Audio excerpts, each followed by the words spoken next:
Víctor López García, él es abogado penalista y me acompaña también Víctor Maurtua, él ha sido canciller y es presidente de la Sociedad Peruana de Derecho Internacional. Caballeros, ¿cómo están? Buenas tardes, gracias por estar con nosotros. Buenas tardes, gracias. Si me permite, doctor Maurtua, empezar con el ámbito penal para ponernos en auto sobre... Acabamos de escuchar al canciller mexicano mencionar una serie de temas. Uno, que estuvo 2 años presa sin juicio. 2, que el delito de rebelión, ha dicho, nadie se alzó en armas por órdenes de Pedro Castillo, y dice que no, o sea, por lo tanto, está siendo procesada por un delito que ella no cometió. Lo mismo que tampoco conspiración para la rebelión, y que lo que ha sufrido la señora Chávez es, digamos, ha sido violación a los derechos humanos, o sea, un trato equivalente a la violación de derechos humanos. Quisiera poner en orden este tema sobre el proceso judicial contra la señora Chávez. Bueno, en primer lugar, a la señora Betsy Chávez se le dictó una prisión preventiva que fue completamente legal y proporcional por la situación de riesgo procesal que ya se había advertido cuando el expresidente Castillo trató de huir a la Embajada de México. Entonces, a partir de eso, ella contaba con una medida de prisión preventiva vigente que después tuvo errores en el procedimiento para la renovación y la ampliación de la prisión preventiva. Y esto es exclusiva competencia del Ministerio Público. El Ministerio Público lo que hizo fue solicitar la ampliación, la prórroga de esta medida un día antes de su vencimiento, lo que permitió que pasen 8 días hasta que el juez evalúe ese pedido y convoque audiencia. Los abogados de la señora Betsy Chávez aprovecharon esta situación claramente para acudir al Tribunal Constitucional y denunciar 8 días de detención arbitraria sin un mandato de detención preventiva vigente. Es a raíz de eso que el Tribunal Constitucional emite la disposición de libertad de la señora Betsy Chávez, que permite que posteriormente ella solicite el asilo a México, y en una condición de libertad, habiéndose ausentado de las audiencias del juicio oral en repetidas ocasiones. Correcto, correcto. Ahora, sobre los delitos que se le imputan, ahí hay una polémica incluso aquí sobre la figura de rebelión. Ha sido objeto de discusión durante todo el juicio oral y por parte de la defensa de todos los imputados. Ellos cuestionan un elemento objetivo del tipo de rebelión, que es alzarse en armas, ¿no? Dice, Pedro Castillo nunca se alzó en armas, nunca mostró las armas. Entonces, eso es erróneo desde el punto de vista de mi opinión. ¿No? ¿Por qué razón? Porque hay que analizar la potencialidad que tiene la persona que da el discurso. Es el presidente de la República. Y el jefe es supremo, el jefe supremo de las Fuerzas Armadas y de la Policía Nacional. Entonces, ese discurso... Su disposición fue esa, ¿no? O sea, hizo un llamado a las Fuerzas Armadas y a la Policía a tomar las instituciones, el Congreso. Expresamente. Él lo dice expresamente, claro, en el discurso bajo discusión. Él dice en el discurso de forma expresa que conmina a las Fuerzas Armadas y a la Policía Nacional a intervenir las instituciones democráticas. Y entonces había potencialidad del daño. Entonces hay una calificación que se está discutiendo en un juicio oral. Hay una calificación alterna también, ¿no? Que es la de conspiración. Correcto. ¿no? Pero eso no quiere decir que haya sido una imputación que tenga contenidos políticos, sino más bien delitos comunes. Doctor Maurtua, vayamos al tema del asilo político, la figura del asilo político, ¿qué implica y a quiénes sí les corresponde tener esta protección internacional de embajadas, de las embajadas? Es una antigua institución del derecho. Sería largo remontarnos a la antigüedad en que está registrada las iglesias en un momento determinado, en fin, las universidades mismas podían asilar. Los estados la han convertido en una institución muy, muy respetada, y en América Latina en particular.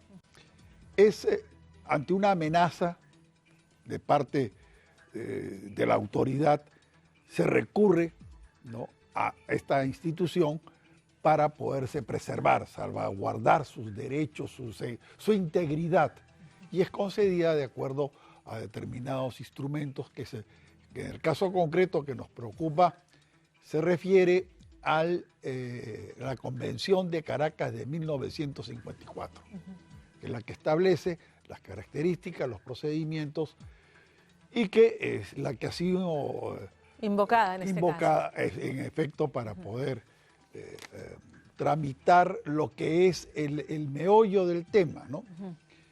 Propiamente, ¿qué cosa es? Es la modalidad por la cual se cuenta con el salvoconducto. Salvoconducto es el documento que permite al asilante poder transitar al país que lo va a acoger. Ahora, ¿quién cumple el perfil de perseguido político? Porque es eso, es un asilo político, porque entiendo pues que la consideración va por el tema, tú estás siendo perseguido por el gobierno de turno por tu pensamiento disidente, porque estás siendo perseguido por tus ideas, por tu actividad política, es una persecución. Ese no es el caso de Betsy Chávez. ¿Cómo se define a un asilado político? ¿O es meramente subjetivo y es la interpretación del gobierno que le otorga ese estatus? Usted ha dado en el meollo. En efecto es así. El propio comunicado del gobierno mexicano establece que luego de ser evaluado con los instrumentos, con las normas mexicanas, ¿no? Es que ellos consideran que ciertamente se procede a otorgar este tipo de garantía, esta institución entra en funcionamiento para la expresidenta del Consejo Ministro y congresista Betsy Chávez. Correcto. Y entiendo también, usted nos ilustrará, que a la Cancillería peruana, una vez que ya está en la delegación mexicana, es territorio mexicano en Perú, ¿no es cierto? Digamos, sí, ¿no es cierto? La ficción jurídica que sea es soberano del Estado y se extiende hacia las misiones diplomáticas. Ok. La Cancillería peruana no puede hacer otra cosa que otorgar el salvoconducto, porque entiendo que con el caso de Agustín Aya de la Torre, no le dieron el salvoconducto y lo tuvieron ahí en la embajada. Y generó toda una situación Correcto. que llegó hasta la Corte Internacional de Justicia. Fue un largo proceso, no lo voy a agotar en estos momentos, pero que demandó clarificaciones y si se puede decir en la historia del asilo latinoamericano, después del fallo de La Haya, que fue juzgado por las convenciones del año 33, se ve que hay incoherencia, no queda satisfecho Colombia ni el Perú a plenitud, se va a la del 54, que es la que está vigente en estos momentos. Okay. Entonces, ¿es correcto que la Cancillería peruana no tenía otra salida que efectivamente otorgar el salvoconducto que le va a permitir a la señora Chávez abandonar Perú y asilarse ya físicamente en México? El Estado asilante es el calificante, es el que determina, porque tiene argumentos, porque los expresa además, se transmite al gobierno peruano, el encargado de negocios mexicano debe haber cursado, presumo, en estas horas, ¿no?, una nota formal en la cual dice los argumentos y expresa oralmente en la entrevista que ella sostenido con el viceministro, con quien competa en la jerarquía correspondiente, los argumentos por los cuales en efecto están ellos acogiendo a doña fulana y tal. Y el Perú, en contraparte, resumiendo para no entrar en diferenciaciones de artículos terceros, segundos, porque no confunde a la opinión pública, que es lo que interesa que se ventile, el Perú tiene que otorgar el salvoconducto. Okay. Punto. Eso es. Okay. Antes de ir al tema de el tema de la ruptura de relaciones diplomáticas, quiero volver al tema penal, doctor López García, porque hemos escuchado al canciller hablar de, un trato equivalente a la violación de derechos humanos. Estamos hablando de que se le considera una perseguida política. Penalmente está plenamente justificado el proceso, está, digamos, la evidencia que se conoce hasta la fecha. Todos hemos visto en televisión el discurso, todos lo hemos escuchado, hemos visto a la señora Chávez, pero ¿está plenamente sustentado penalmente el caso? Penalmente sí. De hecho, ha avanzado todas las etapas. Desde la investigación, ha pasado por un control de la acusación fiscal en audiencias públicas y ahora en el juicio oral. Está plenamente sustentada la imputación penal, no estamos hablando de una violación a los derechos humanos. Distinto es el trato carcelario que se le haya podido dar a la señora en el momento en que está pasando esta medida de prisión preventiva. Eso ha sido reportado en las audiencias, incluso ha sido sometida a distintas evaluaciones médicas.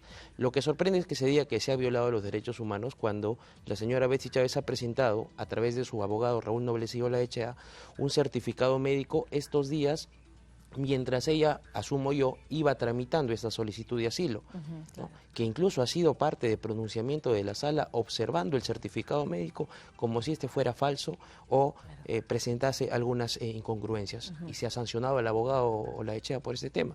Entonces no ha habido, a mi criterio y a mi entender, ninguna violación a los derechos humanos de la señora Betsy Chávez en lo que se ha tramitado el debido proceso penal.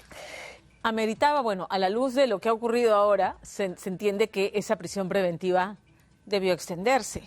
Debió extenderse claramente. El tema es con cuánto tiempo de anticipación lo solicitó la Fiscalía. Bueno, ¿hubo lenidad en el caso de la Fiscalía? Absolutamente. Muchos responsabilizan al Tribunal Constitucional por la liberación de la señora Chávez. Le quedaba otro camino al Tribunal Constitucional habiendo estado 8 días sin una orden de prisión preventiva. En absoluto, porque el Tribunal Constitucional lo que ha analizado es la legalidad de la permanencia de la señora Betsy Chávez en prisión durante esos 8 días en el que el juez se demoró para convocar a la audiencia. Ese es el único objeto de pronunciamiento del Tribunal Constitucional. El juez pudo haber convocado una audiencia extraordinaria, dado la emergencia, se agotaba el tiempo, ¿pudo haberlo hecho? Absolutamente. ¿La norma lo permite? Sí, lo permite, absolutamente. Dado incluso la importancia del caso, debió hacerlo. No, mi criterio es que debió hacerlo. Hubo lenidad en ambos casos, hay una responsabilidad, Ministerio Público y Poder Judicial. Hay una responsabilidad absoluta del Ministerio Público por solicitar la ampliación de esta medida de prisión preventiva con tan poca antelación. Y el juzgado también comete el error de fijar la fecha 8 días después. Claro. Esos 8 días es el objeto de pronunciamiento del Tribunal Constitucional, que dice que hubo detención arbitraria. Claro. Doctor Maurtua, volviendo al tema diplomático, la reacción del gobierno peruano de disponer ruptura de relaciones diplomáticas con México, ¿está debidamente motivado? O sea, esto que ha ocurrido, primero fue la señora Lilia Paredes, ahora es Betsy Chávez. ¿Es suficiente motivo para romper? De hecho, ayer han pedido que se vaya la embajadora de México, ¿no? No hay embajadora porque ya claro. si me permite, sí. ya las relaciones estaban afectadas. Este es un largo proceso que se inicia el propio 7 de diciembre y se prorroga a lo largo de todos estos años con agravios, no a los gobernantes de turno, sino a la nación peruana. Eso es lo grave. Okay. Entonces hay una acumulación de expresiones, de agravios, de ofensas, ¿no? Persistentemente.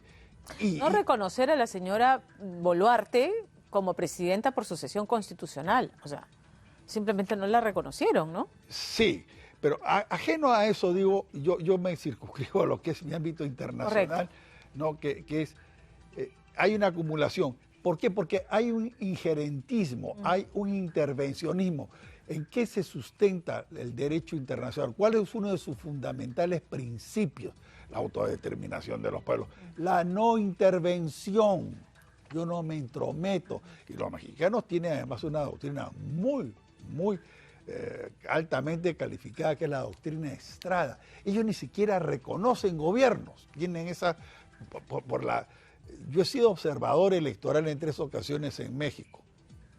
Yo soy invitado especial, no soy observador. La soberanía es... la expresión van a sonar un poco... es hipersensible, son hipersensibles, porque es el nacionalismo producto de toda la historia de México como nación, ¿no es cierto? Y muy respetado, y muy respetable. Pero no obstante, interviene en el caso peruano y se entromete a decir que esto es así y lo que ha rebasado, por así en términos coloquiales, ha rebasado, ha sido sabiendo que hay un proceso penal, todo lo que está explicando el doctor jurídicamente, que lo he seguido con atención, se va y se otorga un asilo. Es explicable entonces, ¿no? Hay una racionalidad. Hay racionalidad. Que da a entender, ¿no?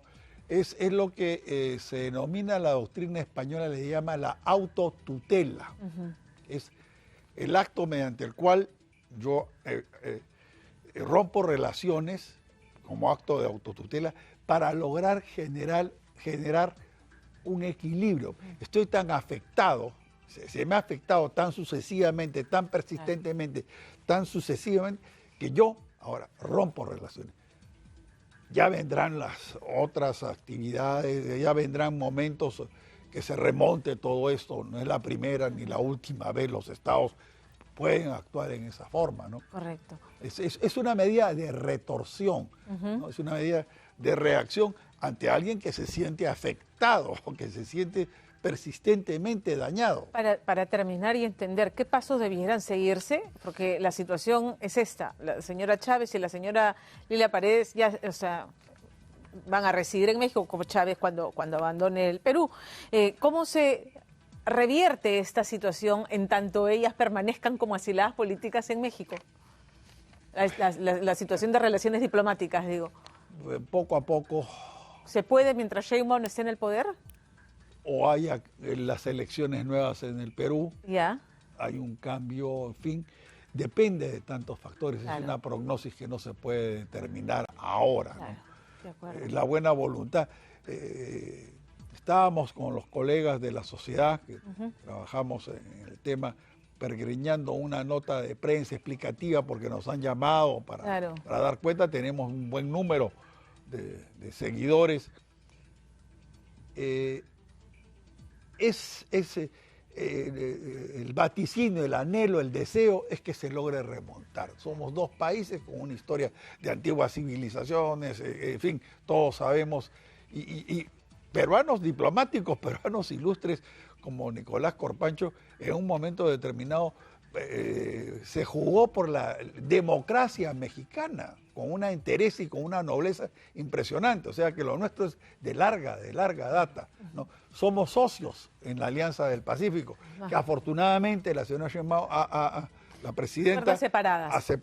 En efecto. Cuerdas separadas, que es lo más conveniente. Es una reconstrucción paulatina, gobiernos amigos, cumbres, aproximaciones, los resultados electorales en el Perú, ¿no? Que puedan permitir un abuenamiento que se logra.